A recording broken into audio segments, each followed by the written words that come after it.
Hello students, this is Anu Asthana. I am here with a new chapter of class 9 that is matter in our surrounding. देखिए students, आप लोग अब नई class में आ चुके हैं, 9th क्लास में आ चुके हैं, अब आप लोग बड़े हो चुके हैं, है ना।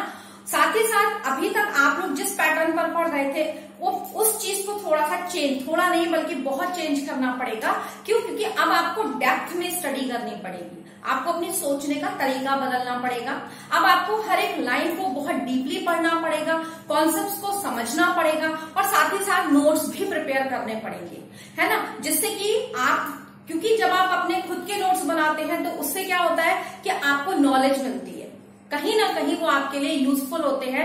और जितनी अंडरस्टैंडिंग आप अपने खुद की लैंग्वेज में कर सकते हैं उतना किसी और के नोट्स को आप पढ़कर नहीं कर सकते। तो इसीलिए कोशिश करिए कि शुरू से ही अपने नोट्स को बनाइए और ये जो लॉकडाउन का आपका समय चल रहा है इस टाइम को यूटिलाइज करिए और कोशिश यही करिए कि ज्यादा से ज्यादा आप अपना बेनिफिट उठा सके इस टाइम को यूटिलाइज करने में। क्लियर है? तो चलिए अब हम लोग स्टार्ट करते हैं अपना chapter that is matter in our surroundings. तो देखिए ये आपका जो चैप्टर है ये केमिस्ट्री का फर्स्ट चैप्टर है ना। जैसे आपको पता है कि जो साइंस है आपकी वो 3 पार्ट्स में डिवाइडेड होती है, केमिस्ट्री, फिजिक्स एंड बायोलॉजी। तो ये जो आपका चैप्टर है ये केमिस्ट्री से बिलोंग करता है और यहाँ पर इसमें सबसे पहली चीज आती है मैटर। आपको इसमें देखिए अगर हम पढ़े मैटर इन आवर सराउंडिंग्स मतलब हमारे चारों तरफ क्या है मैटर। अब क्वेश्चन यहाँ पर ये राइज होता है that what is matter. Let us suppose this is marker, okay, not suppose, it is marker. अब हमने क्या किया कि मैंने इसको अपने हाथ पर रखा, ओके। तो जब मैंने इसको अपने हाथ पर रखा तो इसने इतनी जगह को ऑक्यूपाई किया है, इतनी जगह को घेर लिया, ओके।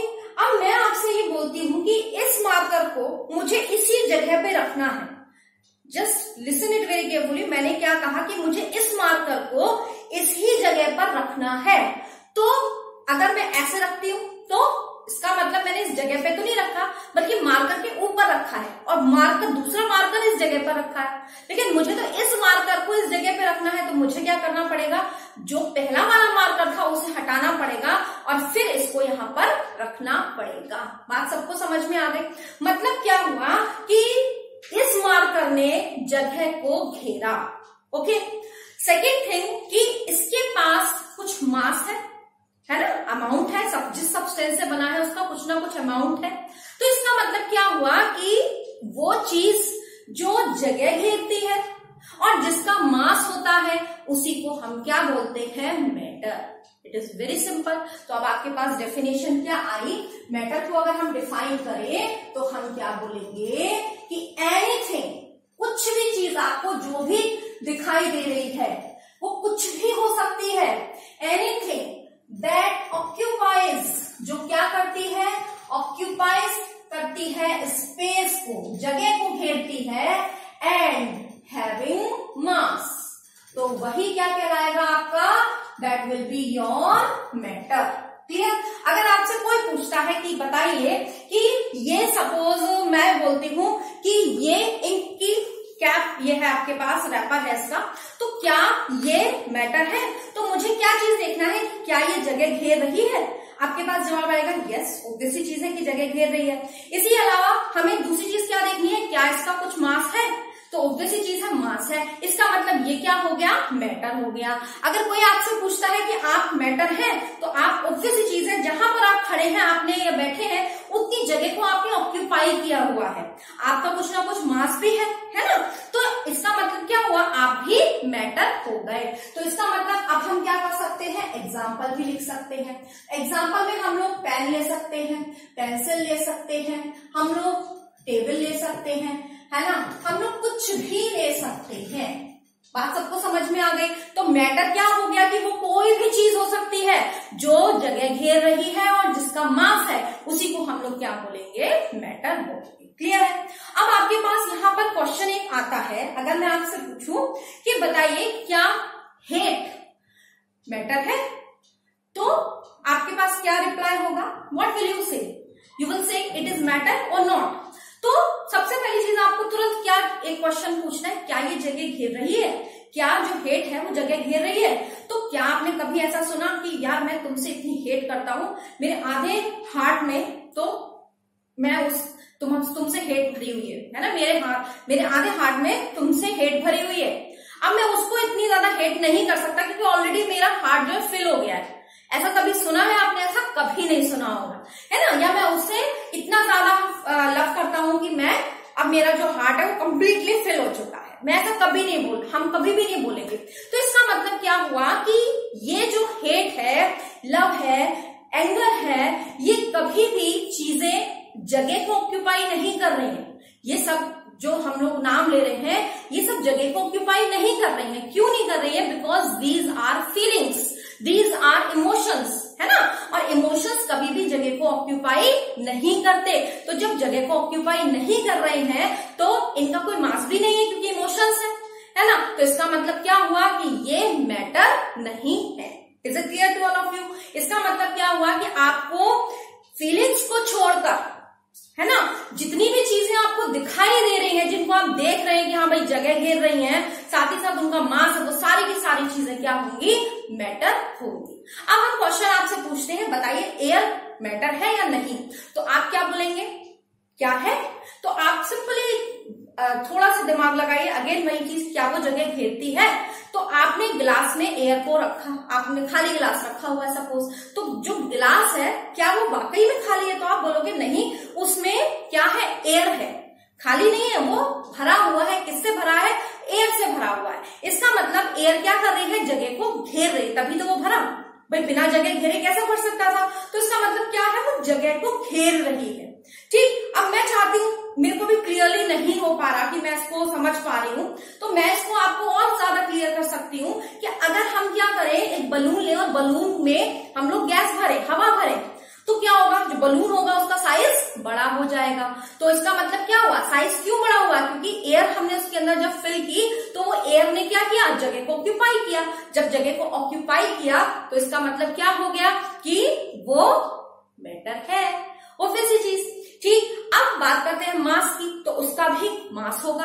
वो एक अलग मैटर है कि अगर मैं उसका मास कंपैरिजन करने लगूं सपोज टेबल से, तो टेबल के कंपैरेटिवली जो उसका मास होगा एयर का, वो कैसा होगा? निग्लिजिबल होगा, बहुत कम होगा कि जिसे हम लोग इग्नोर कर देंगे, है ना। तो बिल्कुल वही चीज यहाँ पर है। तो इसका मतलब क्या हुआ कि एयर भी क्या है? आपका मैटर है। बात सबको समझ में आती है? मैटर क्या होता है, कैसे आप पता लगाएंगे, ये दो चीजें मैंने आपको बता दी। ठीक, अब हम लोग चलते हैं कि मैटर किससे बना होता है। तो जस्ट रिमेंबर कि मैटर जो होता है, matter is made up of particles. जो मैटर होता है वो किससे बना हुआ है? पार्टिकल्स से। ये पार्टिकल्स क्या हो सकते हैं? एटम्स भी हो सकते हैं या मॉलिक्यूल्स भी हो सकते हैं। बात क्लियर होती है? अभी हम लोग आगे बढ़ेंगे। एटम क्या होता है? जो स्मॉलेस्ट यूनिट है उसी को हम लोग क्या बोलते हैं? एटम बोलते हैं। और एटम इतने छोटे होते हैं, आप लोगों ने पढ़ा भी है प्रीवियस क्लासेस में, कितने छोटे होते हैं कि हम उसको नेग्लिजिबल जो हमारा नेक्ड आइज है उससे तो हम देख ही नहीं सकते। और हम लोग चाहे कि इवन नॉर्मल माइक्रोस्कोप से देख लें तो उससे भी हम लोग नहीं देख सकते, इतने छोटे होते हैं। लेकिन हाँ, जब उसका कलेक्शन हो जाता है तो वो कलेक्ट हो के क्या हो जाते हैं? बड़े फॉर्म में आ जाते हैं, तो उसको हम लोग देख सकते हैं। इसका मैं इस मार्कर पे सिंगल एटम नहीं देख सकती, लेकिन इसके कलेक्टिव बहुत सारे एटम्स को मिलाकर जो इसका कलेक्शन तैयार हुआ है उसको मैं देख सकती हूँ। ग्रुप ऑफ एटम्स को, बहुत सारे मिलियंस बिलियंस की तादाद में इतने एटम्स है इसके अंदर कि हम इसे भी काउंट भी नहीं कर सकते, तो इसको मैं देख सकती हूँ, कलेक्टिव फॉर्म देख सकती हूँ। बट एक इंडिविजुअली मैं एटम देखना चाहूँ तो it is not possible. Clear होता है? तो पहली चीज आपको पता चला मैटर क्या होता है। सेकेंडली आपको पता चला कि मैटर किससे बना होता है? पार्टिकल्स से बना होता है। अब यहाँ पर थर्ड आता है कि इन पार्टिकल्स की प्रॉपर्टीज क्या है, कैरेक्टरिस्टिक्स क्या है। तो अब हम लोग देखते हैं कि पार्टिकल्स की कैरेक्टरिस्टिक्स क्या होती हैं। ठीक, तो अब हम लोग क्या कर रहे हैं? कैरेक्टरिस्टिक्स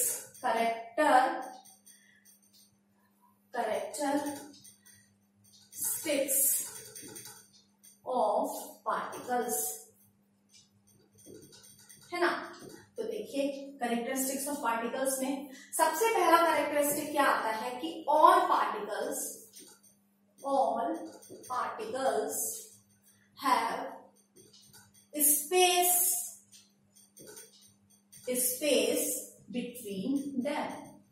मतलब क्या हुआ कि जितने भी पार्टिकल्स हैं वो सारे क्या हैं, उनके बीच में स्पेस होता है। अब हम कैसे पता लगाएंगे कि उनमें स्पेस होता है? तो देखिए, आपको पता है, हमने एक कंटेनर लिया, अगर मैं क्या करती हूं, मान के चलिए मैंने इतने तक मैंने पानी भर दिया, ओके, यहां पर हमने क्या फिल कर दिया, वाटर फिल कर दिया। जब हमने वाटर फिल किया तो हमने इसकी लेवल को टिक कर दिया, मार्क कर दिया कि इसका पानी का लेवल इतना था। अब हमने क्या किया, इसके अंदर 1 टेबल स्पून सॉल्ट डाल दिया, नमक डाल दिया। अब हमने देखा नमक को जब हमने प्रॉपर्ली डिसॉल्व किया तो हमने क्या देखा कि जो लेवल था वो एज इट इज था, there is no change. Now question arises कि why it is not changing. जब मैंने इसके अंदर कुछ चीज ऐड करी तो इसका लेवल बढ़ना चाहिए था, है ना। जैसे सपोज ये मार्कर है, इसके ऊपर मैं एक मार्कर और रख दूं तो अभी इसका लेवल इतना था, इस पे और रख दिया, मैंने ऐड कर दिया तो इसका लेवल बढ़ गया ना। तो यहां पर ऐसा क्यों नहीं हुआ, यहां पर भी ऐसा होना चाहिए था। तो अब यहां पर जब हमने इसको बहुत ज्यादा स्टडी किया और साथ ही साथ हमने जब इसको देखा प्रैक्टिकली, तो हमने क्या पाया कि ये जो पार्टिकल्स थे, ये पार्टिकल्स से मिलकर बने हुए सी चीज है। वाटर है, ये भी मैटर है, सॉल्ट है, ये भी मैटर है। इसका मतलब ये क्या होगा, पार्टिकल से मिलकर बना होगा। पहली चीज हमारे पास ये बात क्लियर है। अब दूसरी चीज क्या है कि आखिर रीजन क्या था कि इसका लेवल नहीं बढ़ा, तो उसका रीजन ये था कि इनके बीच में क्या था, स्पेस था। तो जब हमने सॉल्ट को डाला तो जो सॉल्ट के पार्टिकल्स थे वो इन एम्प्टी स्पेसेस में जाके फिट हो गए। बात सबको समझ में आ रही है? जहां पर स्पेस था उस स्पेस पे जाके क्या हो गए, सॉल्ट के पार्टिकल्स मिक्स हो गए, फिट हो गए। तो वहां पर क्योंकि वो उसके अंदर स्पेस में डिसॉल्व हो चुके हैं, एंटर हो चुके हैं, तो इसीलिए क्या हुआ, उसका वाटर का जो लेवल था वो नहीं बढ़ा। बात सबको समझ में आ गई? तो इस एक्सपेरिमेंट से या इस एक्टिविटी से हम बता सकते हैं कि जितने भी पार्टिकल्स होते हैं वो उन सब के बीच में क्या होता है, स्पेस होता है। क्लियर हो गया सबको? चलिए अब हम लोग दूसरा देखते हैं। सेकेंड प्रॉपर्टी क्या कहती है कि ऑल पार्टिकल्स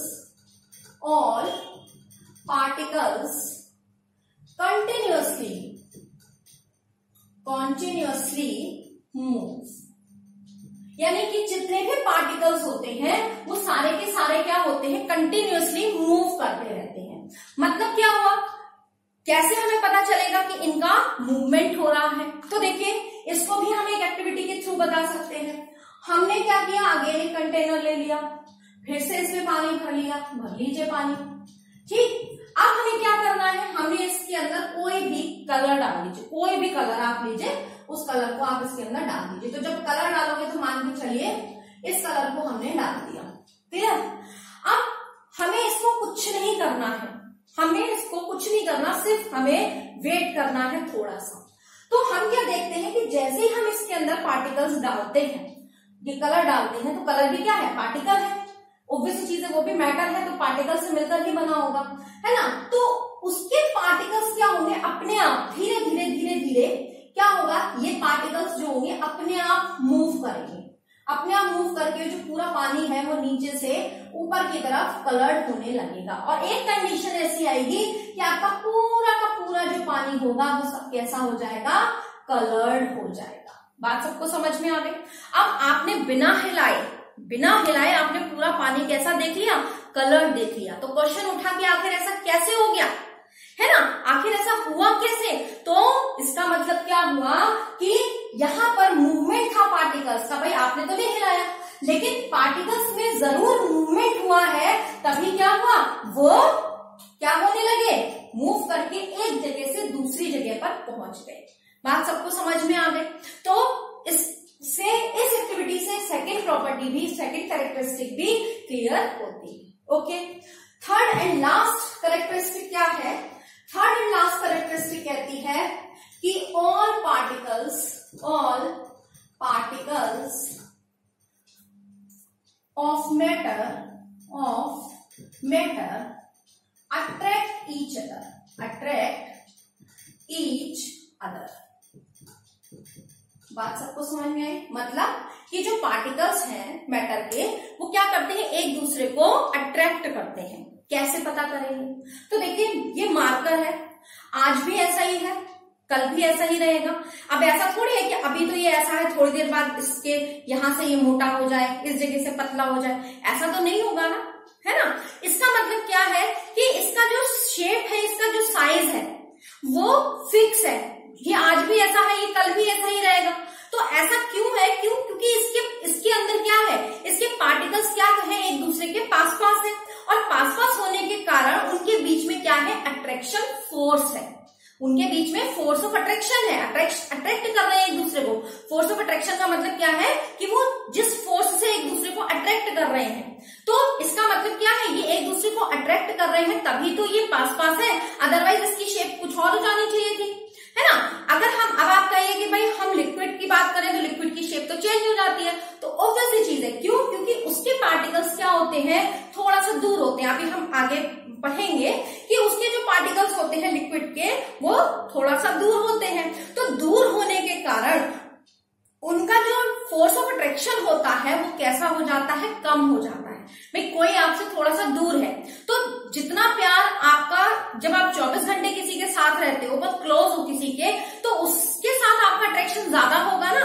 लेकिन अगर कोई आपसे डिस्टेंस पर है, आपसे दूर रहता है, तो क्या आपका फोर्स ऑफ अट्रैक्शन उतना ही होगा जितना आपका उस व्यक्ति से है जो हमेशा आपके साथ रह रहा है। जैसे फॉर एग्जांपल आपके भाई बहन है जो आपके साथ रह रहे हैं, आपके मम्मी पापा है आपके साथ है, तो जितना प्यार आप अपने मम्मी पापा से कर रहे हो उतना क्या आप पड़ोसी से करोगे? उतना प्यार तो नहीं करोगे। अगर आपसे कोई कहे कि बताइए, चूज करिए कि आप मम्मी पापा को लेंगे या आप किसी अपने पड़ोसी को लेंगे, तो आप क्या बोलेंगे? किसी चीज है कि आप अपने मदर फादर को ही सेलेक्ट करोगे। क्यों? क्योंकि आप उनके साथ दिन रात हर समय 24 घंटे उनके आप साथ रह रहे हो, है ना। तो इसलिए क्या है, फोर्स ऑफ अट्रैक्शन ज्यादा हो गया।